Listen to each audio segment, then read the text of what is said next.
কলকাতা থেকে মাত্র 3 ঘন্টার দূরত্বে দুদিনের ছুটিতে কোথাও বেড়াতে যেতে চান? তাহলে আজই তার এক দারুণ ঠিকানা দিচ্ছি, যেখানে একসঙ্গে পেয়ে যাবেন পাহাড়, জঙ্গল আর সমুদ্র। সমুদ্রের পাশেই রয়েছে এক দারুণ লাক্সুরিয়াস রিসর্ট, নাম গোল্ডেন স্যান্ড রিসর্ট, পরীক্ষী। বালেশ্বর স্টেশন থেকে মাত্র 45 মিনিট দূরত্বে পৌঁছে যাবেন এই সমুদ্র সৈকতে, যার নাম পরীক্ষী।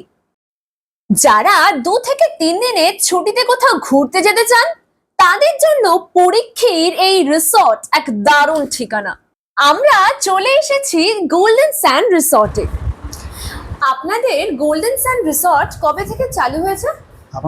আমাদের গোল্ডেন স্যান্ড রিসর্ট ডিসেম্বর মাস থেকে চালু, ডিসেম্বর 25 থেকে আমাদের ওপেনিং হয়েছে গোল্ডেন স্যান্ড রিসর্ট। আর এটা নতুন রিসর্ট আছে আমাদের, সদ্যই নতুন হয়েছে, এই 4 মাস হলো। আচ্ছা আচ্ছা, ওকে। বালেশ্বর স্টেশন থেকে আপনাদের এখানে আসতে কতক্ষণ লাগে? বালেশ্বর স্টেশন থেকে আমাদের আসতে 40 থেকে 45 মিনিটে চলে আসেন। আপনি যদি আসতে চান আমাদের ব্যবস্থা করে দিব, অটো ফোরহুইলার যা লাগবে আমাদের তার ব্যবস্থা করে দিব আমাদের। এখানে আপনাদের এই মুহূর্তে কতগুলো রুম আছে?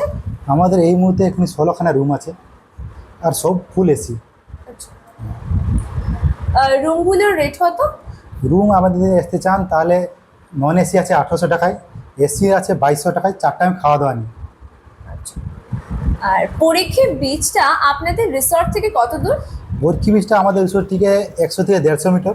আপনি যদি হেঁটে যেতে চান তাহলে 3 মিনিট হাঁটলেই আপনি বিচ চলে যাবেন। আচ্ছা, এখানে সাইট সিন ঘোরার জন্য কি কি জায়গা আছে? আপনি সাইট সিন যদি আপনার আসতে চান তাহলে আমাদের রিসর্ট পাশে আপনার বোটিং করতে পারবেন, এটিভি রাইডিং।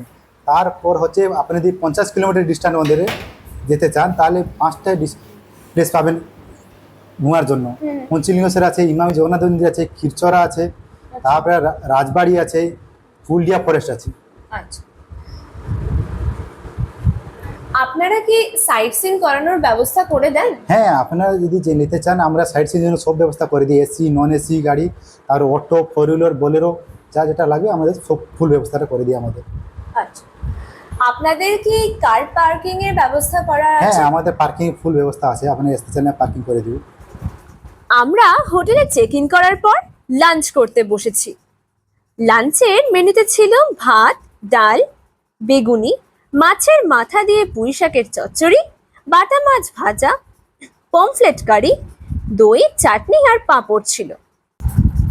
একদিন মেনুর পরিবর্তনও হয়, সেখানে পমফ্লেটের বদলে চিংড়ি মাছের মালাইকারি বা কাঁকড়াও পাওয়া যায়। এখানে সেলফি জোনও আছে। আমরা অল্প বিশ্রাম নিয়ে বেরিয়ে পড়লাম সি বিচের উদ্দেশ্যে। এই রিসর্ট থেকে কিছুটা হাঁটার পরেই পৌঁছে গেলাম পরীক্ষী বিচে। এক অদ্ভুত অনুভূতি।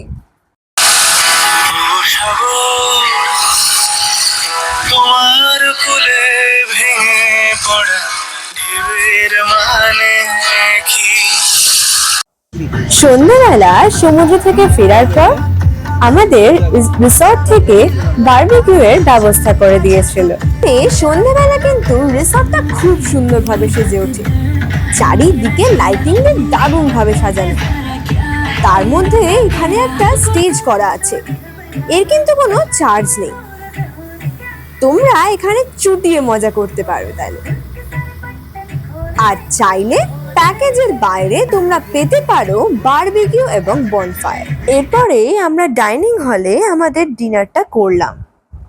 ডিনারে ছিল ভাত, আলু ভাজা, ডাল আর চিকেন কারি উইথ স্যালাড।